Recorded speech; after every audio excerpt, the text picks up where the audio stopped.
Philadelphia ஊழியங்கள் வழங்கும் திறந்த வாசல் நேரம்.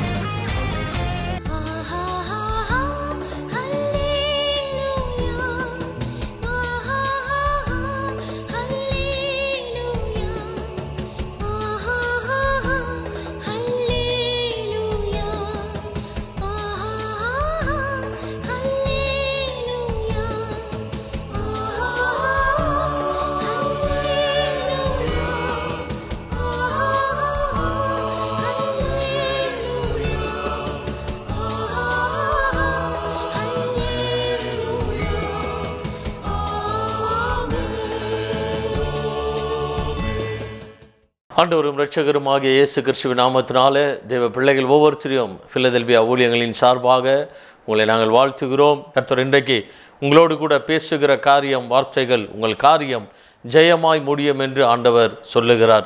தானியேல் தீர்க்கதரிசன புஸ்தகம் 6வது அதிகாரம் 25வது வசனத்திலிருந்து 28வது வசனம் வரையிலும் நாம் வாசிக்கும் பொழுது, பின்பு ராஜாவாகிய தரியு தேசமெங்கும் குடியிருக்கிற எல்லா ஜனங்களுக்கும் ஜாதியாருக்கும் பாஷைக்காரருக்கும் எழுதினது என்னவென்றால், உங்களுக்கு சமாதானம் பெருக கடவது. என் ராஜ்யத்தின் ஆளுகைக்குள் எங்கும் உள்ளவர்கள் யாவரும் தானியேலின் தேவனுக்கு முன்பாக நடுங்கி பயப்பட வேண்டும் என்று என்னாலே தீர்மானம் பண்ணப்படுகிறது. அவர் ஜீவனுள்ள தேவன், அவர் என்றென்றைக்கும் நிலைத்திருக்கிறவர். அவருடைய ராஜ்யம் அழியாதது, அவருடைய கர்த்தத்துவம் முடிவு பரியந்தமும் நிற்கும்.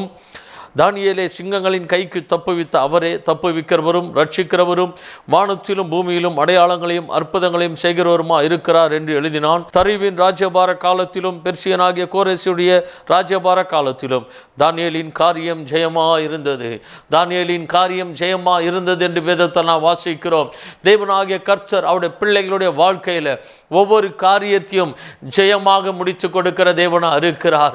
சாதாரணமாக அல்ல, ஜெயத்தை கொடுக்கிற தேவனாகிய கர்த்தர் பாபிலோன் தேசத்திற்கு அடிமையாக கொண்டு போகப்பட்ட தானியேலுடைய வாழ்க்கையில் கர்த்தர் பெரிய காரியங்களை செய்து கொண்டிருந்தார். அந்த அடிமையாய் போன அந்த பாபிலோன் தேசத்தில் மிகப்பெரிய அதிகாரியாகிய கர்த்தர் தானியேலை உயர்த்தினார். அனனியா, மீசாவேல், அசரியா, தானியேல் என்ற இந்த 4 பேருடைய வாழ்க்கையும் பார்க்கும் பொழுது அந்த பாபிலோன் தேசத்தில் அடிமைகளாக கொண்டு போகப்பட்டவர்களாக இருந்தாலும் அங்கு ராஜாக்கள் பார்த்து ஆச்சரியப்படக்கூடிய அளவுக்கு கர்த்தர் அவர்களுக்கு ஞானத்தையும் அறிவையும் கர்த்தர் கொடுத்தார். அந்த தேசத்தில் எல்லா அதிகாரிகளுக்கு மேலாக கர்த்தர் தானியேலையும் அனனியா, மீசாவேல், அசரியாவையும் கர்த்தர் வைத்தார். தானியேலின் காரியம் எல்லாவற்றிலும் ஜெயமா இருந்தது.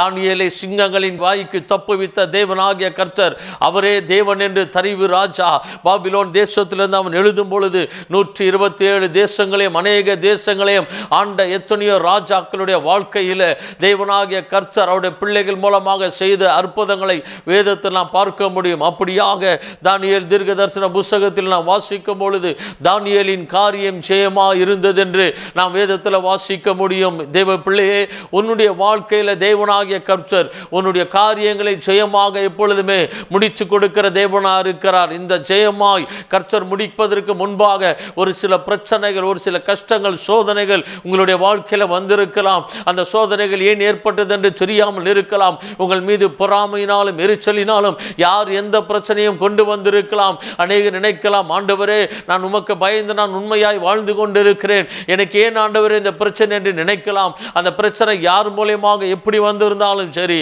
அதனுடைய முடிவை தேவன் உங்களுக்கு ஆசீர்வாதமாக ஜெயமாக தேவன் முடிச்சு கொடுக்கிற தேவனாக இருக்கிறார். வேதத்தை நாம் வாசிக்கிறோம். அன்றியும் அவருடைய அநாதி தீர்மானத்தின்படி அழைக்கப்பட்டவர்களாய் தேவனிடத்தில் அன்பு கூறுகிறவர்களுக்கு சகலமும் நன்மைக்கு ஏதுவாக நடக்கிறது என்ற வேத வசனத்தின்படி தேவ பிள்ளைகளுடைய வாழ்க்கையில் நடக்கிற எல்லாவற்றையும் தேவன் நன்மையாக ஜெயமாக முடித்து கொடுக்கிற தேவனாக இருக்கிறார்.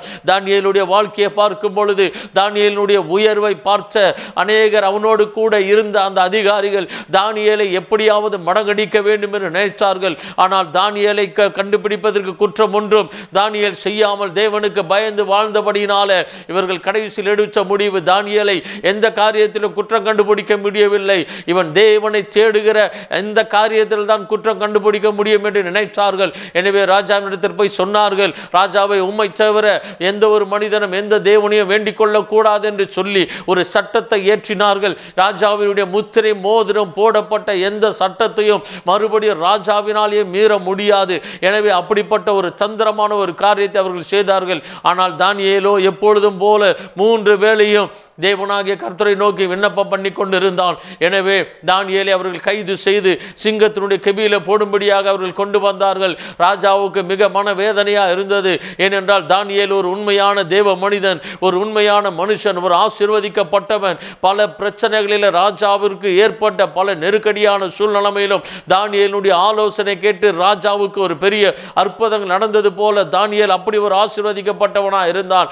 ஆனால் அவனோடு கூட இருந்த ஒரு சிலருடைய சூழ்ச்சியினால தானியேலை அவர்கள் எப்படியாவது ஒன்றுமில்லாமல் ஆக்க வேண்டும் என்று நினைத்தார்கள்.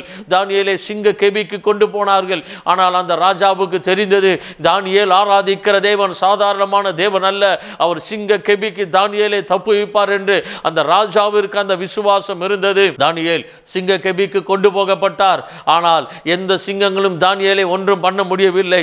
ஏனென்றால் வேதத்தில் வாசிக்கிறோம், 21வது வசனத்தை வாசிக்கும் பொழுது, அப்பொழுது தானியேல், ராஜாவே நீ என்றும் வாழ்க, சிங்கங்கள் என்னை சேதப்படுத்தாதபடிக்கு தேவன் தம்முடைய தூதனை அனுப்பி அவர்களின் வாயை கட்டி போட்டார். அதேனென்றால் அவருக்கு முன்பாக நான் குற்றமற்றவனாய் காணப்பட்டேன், ராஜாவாகிய உமக்கு முன்பாகவும் நான் நீதிகேடு செய்ததில்லை என்றான். ராஜா தானியேலை பார்த்து, சிங்க கெபிக்குள்ளாக இருந்த தானியேலை பார்த்து ராஜா மேலிருந்து கேட்கிறான், தானியேலே நீ ஆராதிக்கிற தேவன் உன்னை விடுவிக்க வல்லவராய் இருந்தாரா என்று கேட்டபொழுது தானியேல் சொல்லுகிறான், நாம் ராஜாவே, நான் ஆராதிக்கிற தேவன் என்னை சிங்கங்களின் வாய்க்கு என்னை தப்புவித்தார். நான் சிங்க கெபிக்கு போவதற்கு முன்பாகவே தேவன் தம்முடைய தூதனை அனுப்பி அந்த சிங்கங்களுடைய வாயை கட்டி போட்டார். ஏனென்றால் நான் தேவனுக்கு முன்பாகவும் உமக்கு முன்பாக நான் உண்மையாக இருந்தேன், நான் நீதிகேடு செய்ததில்லை என்று சொல்லுகிறான். தேவ பிள்ளையே, தேவனுடைய பார்வையில் உண்மையாக இருக்கிற ஒவ்வொரு மனிதனையும் ஒவ்வொரு மனுஷியும் தேவன் பெரிய அளவில் ஆசீர்வதிக்கிற தேவனாக இருக்கிறார். அவருடைய காரியங்கள் எல்லாம் தேவன் ஜெயமாய் முடிய பண்ணுகிற தேவனாக இருக்கிறார்.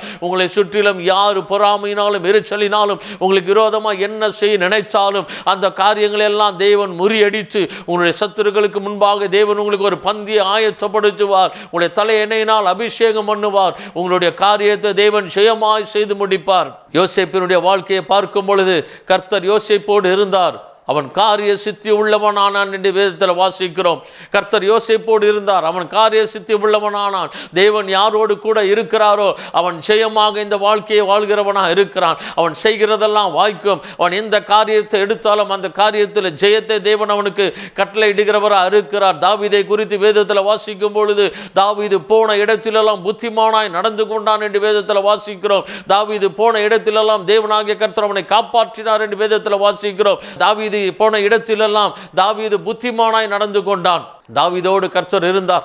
அவன் போன இடத்திலெல்லாம் எல்லாவற்றிலும் அவன் ஜெயமாய் அவன் எல்லாவற்றையும் வெற்றிகரமாக முடித்தான் என்று வேதத்தில் நாம் பார்க்க முடியும். தானியேலுடைய வாழ்க்கையில் எல்லாவற்றையும் ஜெயமாய் செய்து முடித்த தேவனாகிய கர்த்தர் உங்களுடைய வாழ்க்கையில் எல்லாவற்றையும் காரியங்களை தேவன் ஜெயமாய் முடித்து கொடுப்பார். எனவே தேவ பிள்ளைகளாகி உங்களுடைய வாழ்க்கையில் இன்றைக்கு காணப்படுகிற எந்த பிரச்சனைகள் எந்த கஷ்டங்களாக இருந்தாலும் இது சீக்கிரமாய் முடிய போகிறது. அந்த கஷ்டங்களையும் கண்ணீர்களையும் தேவன் சீக்கிரமாய் உங்களுடைய வாழ்க்கையில் முடிவடைய பண்ணுவாராக. உடைய காரியங்களை தேவன் ஜெயமாய் முடித்து கொடுப்பார். இதை செய்வதற்கு எனக்கு பலன் இல்லை, என்னுடைய பிள்ளைகளுடைய வாழ்க்கையில் இவைகளெல்லாம் செய்ய வேண்டியது இருக்கிறது, ஆனால் செய்வதற்கு என்னிடத்தில் எந்த ஒரு வசதியும் இல்லை, நான் எப்படி இதை செய்வேன் என்று நினைத்து கொண்டு இருக்கிற அநேக தேவ பிள்ளைகளுடைய வாழ்க்கையில் நீங்கள் எதிர்பார்த்ததை விட மேலாக கர்த்தர் உங்களுடைய பிள்ளைகளுடைய வாழ்க்கையில் பெரிய காரியங்களை செய்ய போகிறார். தோற்று போய் விடுவோம் என்று நினைத்து கொண்டு இருக்கிற காரியங்களில் கர்த்தர் உங்களுக்கு ஒரு பெரிய ஜெயத்தை தேவன் வைத்திருக்கிறார். தானியேலை சிங்க கெபிக்கு கொண்டு போகும் பொழுது தானியேலுடைய எதிரிகள் நினைத்தார்கள், தானியேல் இதோடு செத்து மடிந்து விடுவான், இனி நமக்கு போட்டியாக தானியேல் இருக்க மாட்டான் என்று நினைத்தார்கள். ஆனால் அவர்களுக்கு தெரியவில்லை, தானியேலோடு இருக்கிற தேவன் பெரியவர், அவர் சர்வ வல்லமுள்ள தேவன் என்பது அவர்களுக்கு தெரியவில்லை. எனவே தெய்வ பிள்ளைகளுடைய உங்களுடைய வாழ்க்கையில் உங்களுக்கு விரோதமாய் செய்கிறவர்களுக்கு தெரியாது, உங்களோடு இருக்கிற தேவன் சர்வ வல்லவர், உடைய வாழ்க்கையில் அவர் பெரிய காரியங்களை செய்ய போகிறார் என்பது அவர்களுக்கு தெரியாது.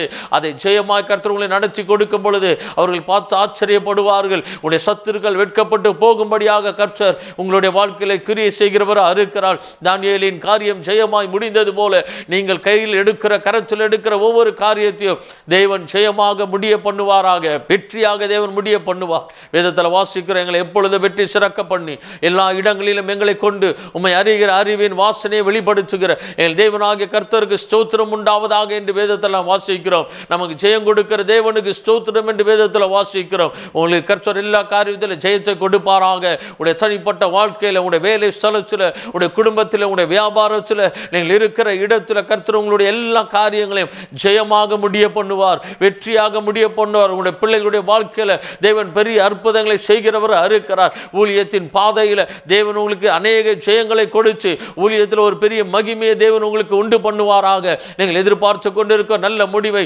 தேவனாகிய கர்த்தர் உங்களுக்கு கொடுக்க போகிறார்.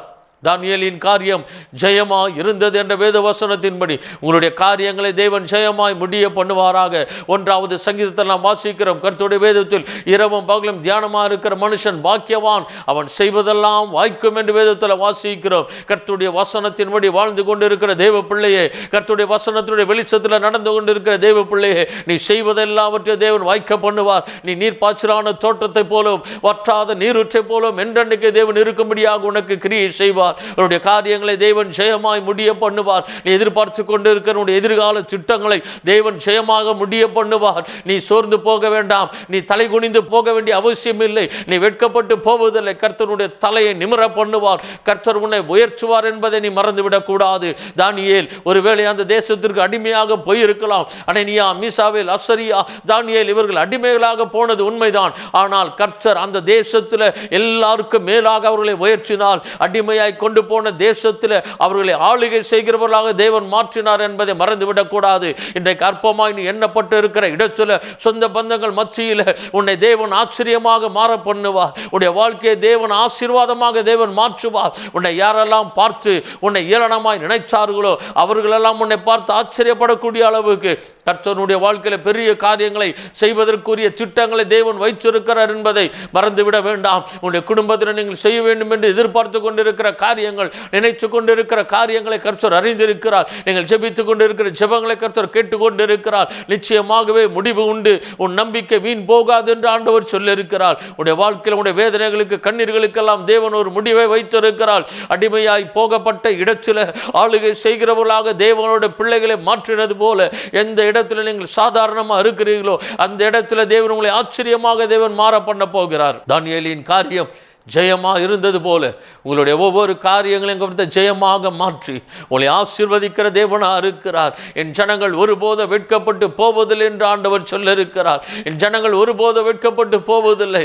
கர்த்தர் அவருடைய பிள்ளைகளுடைய முகங்களை பிரகாசிக்க பண்ணுகிறவர். சங்கீதக்காரன் சொல்லுகிறான், என் முகத்தை தேடுங்கள் என்று சொன்னீரே கர்த்தாவே, உடைய முகத்தையே நாங்கள் தேடுகிறோம் அப்பா. உடைய முகத்தின் ஒளியை எங்கள் மீது பிரகாசிக்க பண்ணுவீராக, உடைய வெளிச்சத்தை எங்கள் மீது பிரகாசிக்க பண்ணுவீராக. உடைய வசனம் என் கால்களுக்கு தீபமும் என் பாதைக்கு வெளிச்சமா இருக்கிறது என்று அவன் சொன்னது போல அந்த தேவனுடைய வசனத்தின் வெளிச்சத்தில் நடக்கிற தேவ பிள்ளைகள் ஒவ்வொருத்தருடைய வாழ்க்கையிலும் நீங்கள் எடுக்கிற ஒவ்வொரு காரியங்களும் கர்த்தர் ஜெயமாய் முடிய பண்ணுவார். கட்டப்பட்டு கொண்டிருக்கிற வீடு என்ன செய்ய போகிறோம் என்று தெரியவில்லையே, எப்படி இந்த வீடு கட்டி முடிக்க போகிறோம் என்று தெரியவில்லை என்று நினைத்து கொண்டிருக்கிற தேவ பிள்ளைகளை உங்களுடைய வாழ்க்கையில் கர்த்தர் அற்புதத்தை செய்து அந்த வீட்டை தேவன் அற்புதமாய் கட்டி முடிக்க போகிறார். திருமண வாழ்க்கைக்காக பிள்ளைகளுடைய காரியங்களில் எதிர்பார்த்து வேதனையோடு நின்று கொண்டிருக்கிற பெற்றோர்களை கர்த்தர் ஆசீர்வதித்து நீங்கள் எதிர்பார்த்ததை விட உடைய பிள்ளைகளுடைய வாழ்க்கையில் கர்த்தர் மேன்மையை கொடுக்க போகிறார். படிப்பின் காரியத்தில் கலங்கி கொண்டிருக்கிற தேவ பிள்ளைகளுடைய வாழ்க்கையில் கர்த்தர் அற்புதங்களை செய்ய போகிறார். உடைய காரியங்களை தேவன் ஜெயமாய் முடிய பண்ணுவார்.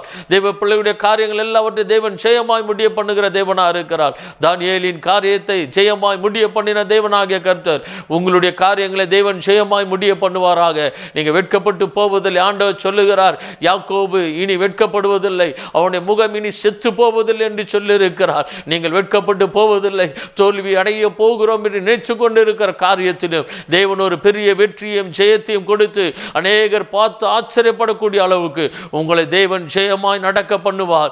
ஜெயமாய் உங்களை கர்த்தர் வெற்றியாய் முடிய பண்ணுவார். உங்களுடைய காரியங்கள் எல்லாம் ஜெயமாய் முடியும். எனவே இந்த வேளையில ஆண்டவரே, நீர் என்னுடைய வாழ்க்கையில எல்லாவற்றையும் ஜெயத்தை கொடுத்து எங்களை வெற்றியாய் நடக்க பண்ணுகிற தேவன் ஆண்டவரே, என்னுடைய காரியத்தை நீர் ஜெயமாய் முடிய பண்ணி இருக்கிறீர் என்பதை நான் விசுவாசிக்கிறேன் ஆண்டவர் என்று சொல்லி கர்த்தருடைய சமூகத்தில் ஆண்டவருடைய சமூகத்தில் நன்றி செலுத்தி என்னுடைய காரியங்கள் எல்லாம் உடைய கரத்தில் ஒப்பு கொடுக்கிறேன் ஆண்டவரே. எல்லாவற்றிலும் கர்த்த ஜெயத்தை நீர் கொடுக்க போகிறபடினால் நமக்கு நன்றி செலுத்துகிறோம். என் குடும்பத்தில் நான் எதிர்பார்த்து கொண்டிருக்கிற எல்லா காரியத்திலும் நீர் ஜெயத்தை கொடுக்க போகிறபடினால் நமக்கு நன்றி ஆண்டவர் என்று சொல்லி ஆண்டவருக்கு நன்றி செலுத்தி நாம் ஜெபிப்போம். கர்த்தர் பெரிய காரியங்களை செய்வாராக. வானத்தையும் பூமியை படைத்த சர்வ வல்லமையுள்ள எங்கள் தேவன் ஆகிய கர்த்தாவே, பரலோக பிதாவே, நாங்களும் நன்றி நிறைந்த இருதயத்தோடு உம்மை துதிக்கிறோம், உம்மை ஸ்தோத்திரிக்கிறோம் ஆண்டவரே. தானியேலின் காரியம் ஜெயமாக இருந்தது போல உடைய பிள்ளைகளுடைய வாழ்க்கையில் அவர்கள் எடுத்திருக்கிற ஒவ்வொரு காரியங்களிலும் கர்த்தர் ஜெயத்தை கொடுத்த ஆண்டவரே, அவருடைய முகங்களை கர்த்தர் பிரகாசிக்க பண்ணுவீராக. அற்புதத்தை கர்த்தர் செய்யும்படியாக வேண்டுகிறோம் ஆண்டவரே. அவர்கள் கரத்தில் எடுத்திருக்கிற ஒவ்வொரு காரியங்களிலும் தேவனாகிய கர்த்தர் ஜெயத்தை கொடுத்த ஆண்டவரே, உடைய நாம மகிமைக்கென்று சாட்சியாக கர்த்தர் அவர்களை நிறுத்துவீராக, ஆசீர்வதிப்பீராக, உயர்த்துவீராக. எல்லா துதிகளையும் கனத்தையும் மகிமையும் நமக்கு ஒருவருக்கே செலுத்துகிறோம். எங்கள் ஆண்டவரும் இரட்சகருமாகிய இயேசு கிறிஸ்துவின் நாமத்தில் வேண்டுகிறோம் எங்கள் நல்ல பிதாவே. ஆமென், ஆமென். God bless you. கர்த்தர் உங்களை ஆசீர்வதிப்பார். மேலும் விவரங்களுக்கு நீங்கள் தொடர்பு கொள்ள pastor V. Simon, master of divinity, Philadelphia ministry, number 324, Konnur high road, cellphone 9884569467 மற்றும் 9790826578.